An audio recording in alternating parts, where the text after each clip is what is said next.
আপনি নির্বাচিত হওয়ার পর সংসদে গেলেন। একপাশে আপনি, একপাশে হাসনাত আব্দুল্লাহ। তখন আমরা কি দেখব? কি দেখবেন? নরমালি তো আসলে সংসদে কিছু দেখার জায়গা না। ওখানে আপনি আপনার বিল পাস করবেন, আপনার প্রয়োজনকে ওখানে উত্থাপন করবেন। বাট আমি আই আই না, রিয়েলি ডিবেট উড হবে লাইক টু কিনা, মানে ডিবেট মুখোমুখি তো ডিবেট অফকোর্স হবে হবে। কিনা? আমি তো প্রথম কথাই তাকে জিজ্ঞেস করবো, আমি সামনে যখনই পাই, যে why do you do not have that guts to do a fair election. আপনাকে কেন খালি মাঠে গোল দিতে হলো? আমার এটা খুব ইচ্ছা ওনাকে জিজ্ঞেস করার। আসলে 2008-এ যখন ইলেকশন হয় তখন আমি আওয়ামী লীগেই ভোট দিয়েছি। আচ্ছা। আওয়ামী লীগে ভোট দেওয়ার পর যেটা হয়েছে, ভোটের অধিকারটাই চলে গেছে। এরপরে তো আর ভোটই দিতে পারি তাই, because I couldn't choose my particular person, যে আমি একে চাই। আমি আপনাকে পছন্দ করতে পারি, আমি দেখতে পারি আপনি ভালো হতে পারেন, খারাপ হতে পারেন, but that's my personal choice. BNP BNP থেকে কি কোনো ধরনের গ্রিন সিগন্যাল পাচ্ছেন কিনা? না, বিএনপি থেকে তো এখনো কাউকে কোনো সিগন্যাল দেওয়া হয়নি, বাট আমি আমি অফকোর্স আশাবাদী, যেহেতু আমি জুলাইতে প্রত্যক্ষভাবে এই জায়গাটাতে ছিলাম। এবং আমাদের মতো মেয়েদেরকে যদি বিএনপি সাপোর্ট করে, তাহলে নেক্সট নেতৃত্বে তো জাইমা রহমান আসবে, ওনার সাথে আমাদের কাজ করার সুযোগগুলা বেটার ওয়েতে আসবে, ন্যাশনালি অ্যান্ড ইন্টারন্যাশনালি।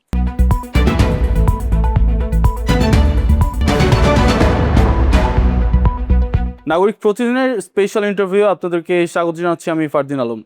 আজকে আমার সাথে রয়েছেন তিনি বাংলাদেশের একজন সামাজিক এবং সাংস্কৃতিক কর্মী, ফারজানা বুবলি। আপনাকে স্বাগত জানাচ্ছি। Thank you so much Fardin, আমাকে আপনাদের প্রোগ্রামে ডাকার জন্য। কেমন আছেন? আলহামদুলিল্লাহ, ভালো আছি। আজকে বিএনপির নারী সংরক্ষিত আসনে আপনি মনোনয়ন জমা দিয়েছেন, কেমন লাগছে? জি, আজকে থেকে নতুন একটা পরিচয় শুরু হলো। যেহেতু আমি বাংলাদেশের জাতীয়তাবাদী দল থেকে মনোনয়ন সংগ্রহ করেছি, জমা দিয়েছি। Of course excited, looking forward, let's see. একটা সময় তো আপনি বাংলাদেশের ফ্যাশন ইন্ডাস্ট্রিতে একজন মডেল হিসেবে ছিলেন, জি এবং একজন মডেল থেকে এখন একজন রাজনীতিবিদ হতে যাচ্ছেন। জি। পদচারণা রাজনীতিতে হয়েছে। তো এই ব্যাপারটা কেন, মানে কিভাবে আসলো? কেন মনে হলো যে একজন রাজনীতিবিদ হতে হবে? না, রাজনীতিবিদ হতে হবে এটা this is not a thing যে আমার মাথায় ছিল যে আমি রাজনীতিবিদ হব। অফকোর্স আই ওয়াজ এ ফ্যাশনিস্টের একজন মডেল ছিলাম। তারপরে 2012-তে আমার বিয়ে হয়ে যায় একটা পলিটিক্যাল ফ্যামিলিতে, though I am not married to that person anymore. But যখন বিয়ে হয় পলিটিক্যাল ফ্যামিলিতে, আপনি অটোমেটিকলি পরোক্ষভাবে প্রত্যক্ষভাবে পলিটিক্সের সাথে জড়িয়ে যান। সো ওখান থেকে তো আমি যাত্রা দেখেছি। আর যেহেতু আমার এক্স ফাদার ইন ল একজন বিএনপির পার্লামেন্ট মেম্বার ছিল ফর 17 ইয়ার্স। সো আমি ওই ফ্যামিলিতে থেকে স্ট্রাগলগুলো দেখেছি, আসলে কিভাবে রাজনীতিতে থাকলে ফ্যামিলির অন্য মানুষগুলো স্ট্রাগল করে। ওটা একটা দিক গেল। এবং যখন জুলাই গণ অভ্যুত্থানটা হলো, তখন আমি দেশের বাইরে ছিলাম। ওই পার্টিকুলার টাইমে আমার বাচ্চাদের সামার ভেকেশন ছিল, আমি 15 ডেজের জন্য চায়না ছিলাম। বাট যখন যেদিন যাচ্ছিলাম তখনই এই কোটা আন্দোলনটা শুরু হলো। এবং আমি যেদিন আসি এন্ড অফ জুলাইয়ের দিকে আসছি, তখন আসলে ব্ল্যাক আউটের সময় বাংলাদেশে ফেরত আসছি। আসলে আমি জানিও না যে বাংলাদেশে প্লেন আসবে কি আসবে না। But I was fully active on social media বাইরে থেকে, যেহেতু বাংলাদেশে ব্ল্যাক আউট ছিল, ইন্টারনেট অফ ছিল।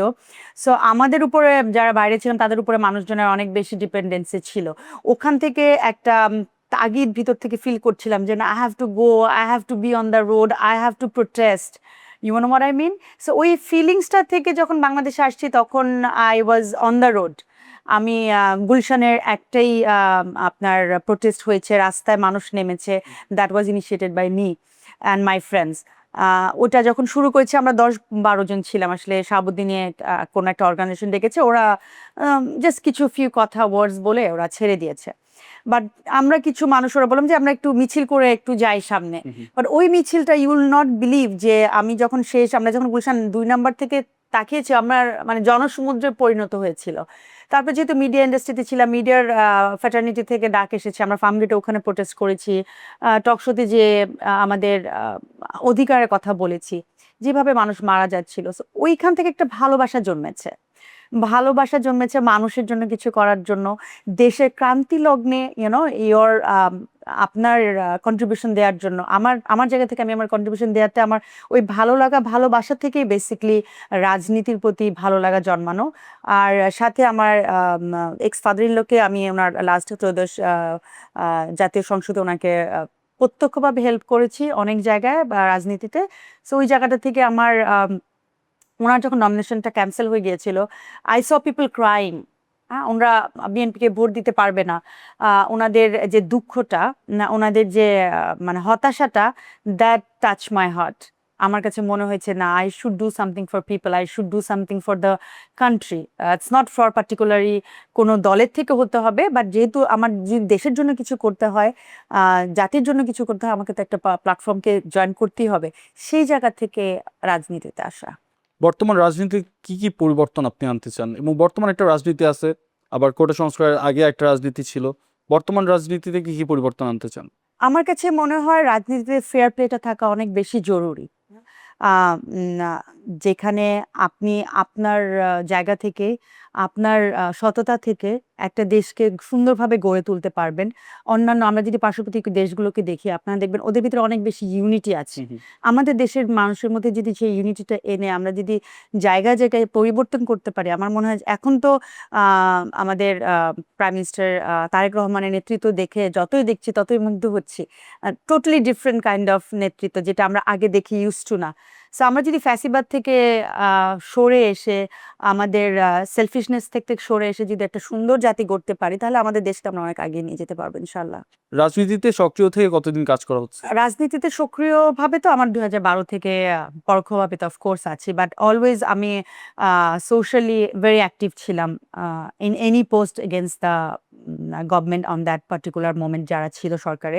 আসলে 2008-এ যখন ইলেকশন হয়, তখন আমি আওয়ামী লীগেই ভোট দিয়েছি। আচ্ছা, আওয়ামী লীগে ভোট দেওয়ার পর যেটা হয়েছে, ভোটের অধিকারটাই চলে গেছে, এরপরে তো আর ভোটই দিতে পারি তাই, because I couldn't choose my particular person, যে আমি একে চাই। আমি আপনাকে পছন্দ করতে পারি, আমি দেখতে পারি আপনি ভালো হতে পারেন, খারাপ হতে পারেন, but that's my personal choice.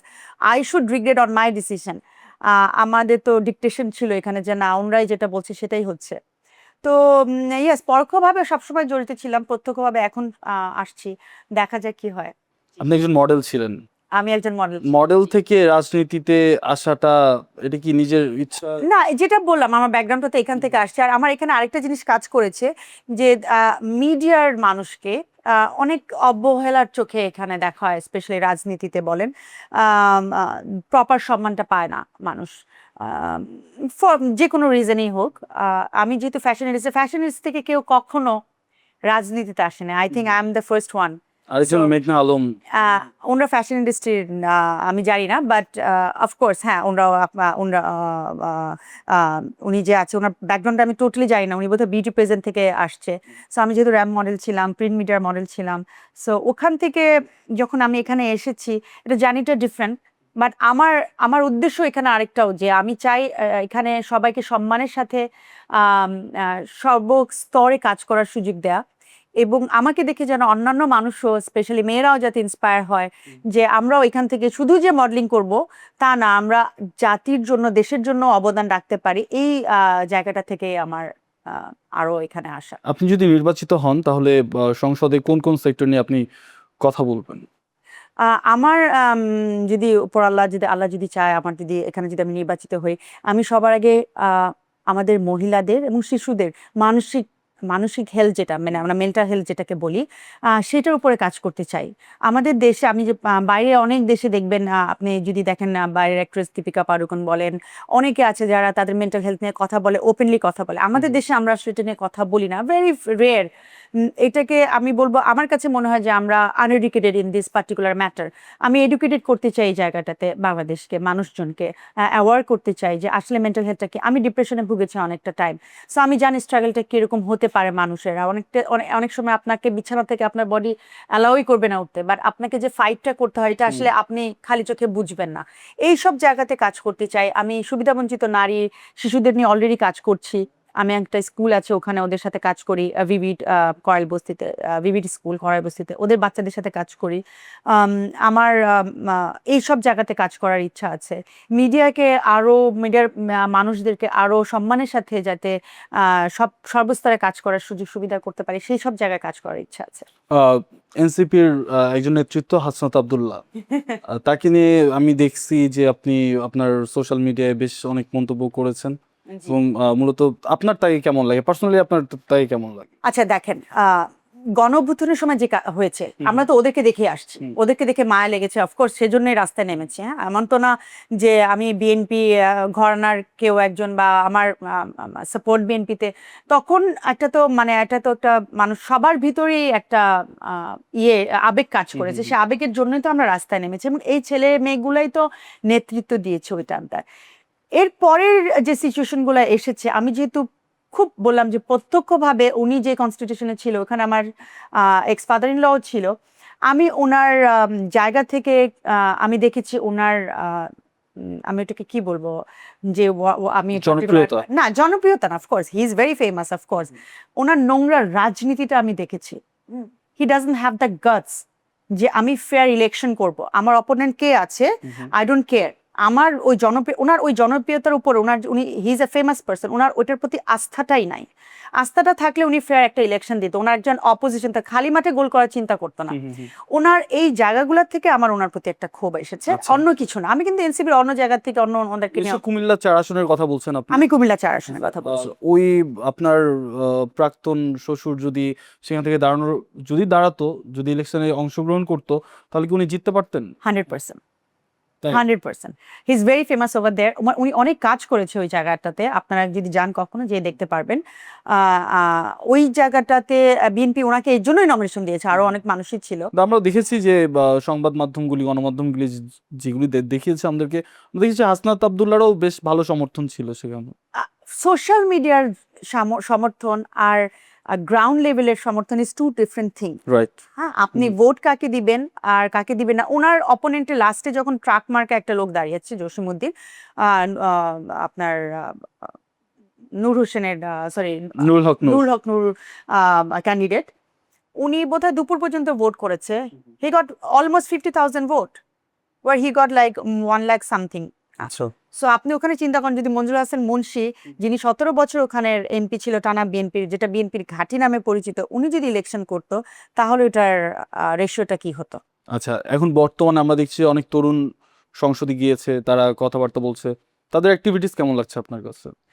সব থেকে খারাপ লেগেছে যখন ফার্স্ট ডে যেদিন সংসদ শুরু হয়, যখন জাতীয় সঙ্গীত হচ্ছিল, ফেয়ার ইনাফ, ওয়াকআউট তো রীতিতেই আছে, কালচারে আছে আপনার সংসদে, ওনারা ওয়াকআউট করবে, খুবই ভালো কথা। And they were fully prepared যে ওনারা প্রেসিডেন্টের ভাষণটা শুনবে না। বাট মিনিমাম সম্মান, আমার জাতীয় সঙ্গীত, এটা তো আমার ইন্টারন্যাশনাল কালচার, হ্যাঁ, যে আমি আমার জাতীয় সঙ্গীতে দাঁড়াবো। যখন দাঁড়ায় নাই তখন আই ফেল লিটারেলি বাঙালি হিসেবে আমার কাছে আমার একটা গায়ে লেগেছে ব্যাপারটা। আর এখন যেটা হচ্ছে ভালোই লাগছে দেখতে। আচ্ছা, এই যে রাজনীতি নিয়ে চিন্তা ভাবনা করতে কেমন লাগে, ভাবতে কেমন লাগে? ভালো লাগে, আমার ভালো লাগে। আমার আগে থেকে আই হ্যাভ এ রিবেলিয়াস ক্যারেক্টার। হ্যাঁ, আমার ন্যায়ের উপরে অনেক আস্থা, এবং আমার ন্যায়ের কথা বলতে ভালো লাগে, ন্যায়ের জন্য কাজ করতে ভালো লাগে। Maybe truth is always bitter. আমি হয়তো অনেকের কাছে গ্রহণযোগ্য না এই কারণে যে আমি সত্যি কথা বলি বা সাপোর্ট করি, but this is what I am. আমি এটাকে পছন্দ করি। বিএনপি থেকে কি কোনো ধরনের গ্রিন সিগন্যাল পাচ্ছেন কিনা? না, বিএনপি থেকে তো এখনো কাউকে কোনো গ্রিন সিগন্যাল দেওয়া হয়নি, বাট আমি অফকোর্স আশাবাদী, যেহেতু আমি জুলাইতে প্রত্যক্ষভাবে এই জায়গাটাতে ছিলাম, এবং আমাদের মতো মেয়েদেরকে যদি বিএনপি সাপোর্ট করে, তাহলে নেক্সট নেতৃত্বে তো জাইমা রহমান আসবে, ওনার সাথে আমাদের কাজ করার সুযোগগুলা বেটার ওয়েতে আসবে, ন্যাশনালি অ্যান্ড ইন্টারন্যাশনালি। কোন বিষয়টি আপনাকে সবচেয়ে বেশি আনন্দ দেয় রাজনীতিতে? রাজনীতিতে যখন আমি চিন্তা করি আমি মানুষের জন্য কিছু করতে পারবো, স্পেশালি নারীদের জন্য, ছোট ছোট বাচ্চাদের জন্য, আমার ওই জিনিসটা খুব ভালো লাগে। আই ফিল যে কি বলবো, আই ফিল এক্সাইটেড যে আমি ওদের জন্য কিছু করতে পারবো। কারণ ইন্ডিভিজুয়ালি আসলে করা যায় না, আপনি যতই চেষ্টা করেন না কেন, আপনাকে সব জায়গায় সহযোগিতা আপনি পাবেন না। বাট আপনি যদি একটা প্ল্যাটফর্মের হয়ে কাজ করেন, তখন আপনার you will have lots of opportunities to do work for people. আমি চাই ওটা করতে। So I am hopeful, let's see. অসংখ্য ধন্যবাদ ফারজানা বুবলি এতক্ষণ আমাদেরকে সময় দেওয়ার জন্য। থ্যাংক ইউ সো মাচ আমাকে ইনভাইট করার জন্য। Wish you all the best. নাগরিক প্রতিদিন আমাকে আপনাদের অনুষ্ঠানে দেখার জন্য, আর আমার জন্য আপনারা দোয়া করবেন, দর্শকরাও দোয়া করবেন। Thank you so much. আপনি নির্বাচিত হওয়ার পর সংসদে গেলেন, এক পাশে আপনি, এক পাশে হাসনাত আব্দুল্লাহ, তখন আমরা কি দেখবো? কি দেখবেন, নর্মালি তো আসলে সংসদে কিছু দেখার জায়গা না, ওখানে আপনি আপনার বিল পাস করবেন, আপনার প্রয়োজনকে ওখানে উত্থাপন করবেন, বাট আমি আই ডিবেট হবে কিনা, মানে ডিবেট তো debate অফকোর্স হবে হবে। কিনা? আমি তো প্রথম কথাই তাকে জিজ্ঞেস করবো, আমি সামনে যখনই পাই, যে why do you do not have that guts to do a fair election, আপনাকে কেন খালি মাঠে গোল দিতে হলো? আমার এটা খুব ইচ্ছা ওনাকে জিজ্ঞেস করার। অসংখ্য ধন্যবাদ ফারজানা বুবলি এতক্ষণ আমাদেরকে সময় দেওয়ার জন্য। থ্যাংক ইউ সো মাচ নাগরিক প্রতিদিন আমাকে আপনাদের অনুষ্ঠানে ডাকার জন্য, আমাকে সময় দেওয়ার জন্য। আমার জন্য দোয়া করবেন যেন আমি দেশের জন্য, জাতির জন্য কিছু করতে পারি। Thank you. দর্শক, এতক্ষণ আমরা যুক্ত ছিলাম একটি স্পেশাল ইন্টারভিউ। এতক্ষণ আমাদের সাথে যুক্ত থাকার জন্য ধন্যবাদ।